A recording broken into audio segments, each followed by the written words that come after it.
CIA makes a sturdy buggy. The fun things about CIA buggies is that they typically have a metal frame. They got a big outer shell that just slides up and down, and the really exciting part comes in their retractable push bar. That's 17 years ago. Yep. 17. On the line, ready to go.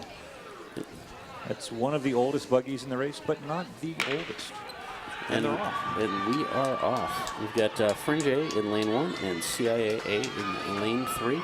As Fringe's A team is almost running neck and neck, as we'd expect Fringe's A team to be a little bit faster, but they are starting to come out with a little bit of a lead now, as we're midway up hill 1 and are starting to reach the transition point. The time of about 22 seconds, so not the fastest hill 1 time, but still a pretty solid effort, as CIA makes their transition off from hill 1 to hill 2. And they are starting the free roll as Fringe A gives a final push very deep. I don't think I've seen a push off into the hill that late in the hill 2 transition to the free roll in a long, long time. Not yet today, but looked like she got a good shove on that, and it's rolling pretty well. CIA has the bar down. She's trying to catch up. And also CIA is known for having wheelless bearings, according to rumor. But those would almost be as fast as bearingless wheels. Yes, but it's an interesting organization that was revived actually in the late 90s. So I believe this may have been one of the final buggies that was built by their original group. All right, Fringe picking up from the upper transition flag. Very good lead over CIA. Coming up on the chute flag, taking the chute flag now. Nice smooth turn in. Looks like a very solid chute turn. Through smoothly, cleanly, going right up the middle of the short chute. There's CIA smoothly through. Push bar kind of bouncing about in its downward position. Here's the big drama. Will the push bar come back up? And more importantly, will it lock into place? Wow. Fringe pusher picked up very high up the hill. Oh, we seem to have success with the CIA push bar. It seems to be solidly locked back here. And so that was, a 5 parking meter run by the Fringe A team.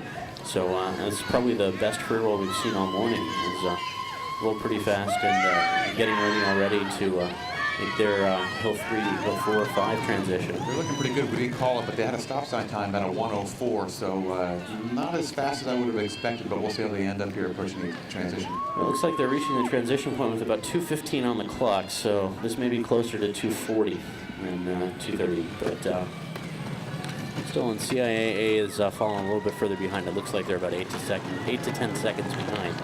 So they'll definitely be on the border for day 2, and my guess is probably won't make it unless they can make up some great time on the back of hill 5. Yeah, it looks like Fringe is going to cross over a 2:40. They're at 2:39, 2:40 right now, and haven't crossed yet. Yeah. And it looks like they make it across the line at a time of about 2:43 on the dot. Yep. Pushing it. It's pushing it. That'll be tough. We'll see if they can make it to day 2 at that time. Yeah. And it looks like CIA is coming up on the backside.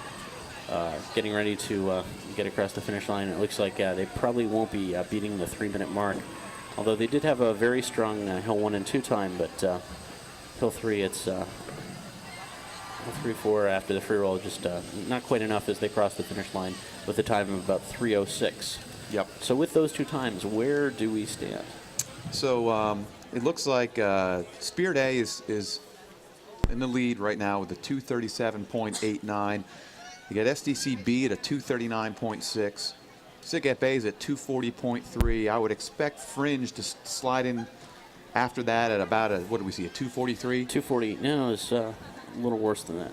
So Sigma Nu A is at 2:45. We'll see if Fringe A can sneak in from them, but I'm going to expect SDC A and Pika A to make it. So really you're looking at either that Fringe team or the Sigma Nu A team to be on the chopping block for the top 6. Yep.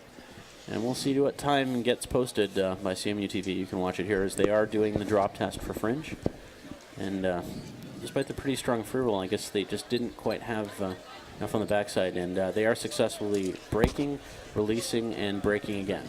So it looks like their time will stand. But whether or not it'll be enough for day 2. The front hills looked okay. I'm not sure that was the best free roll that a Fringe team could put up. I'm not quite sure why, but I would have expected them to roll a little faster. Mark, can you tell me how that Fringe buggy looked through the turn? You know, it didn't look blistering. It looked pretty competent, but it did not look like what the kind of speed I would expect out of Fringe. Who have you seen so far today that's been the most impressive? Most impressive, I think, by far for me was SIGEP A. That, for an organization that has built a new buggy this year and it does not have a history of rolling well. They roll very strongly, and their push team was clearly very strong. And they made a good almost 30-second improvement on their time from last year. So anytime a team can do that is a huge plus.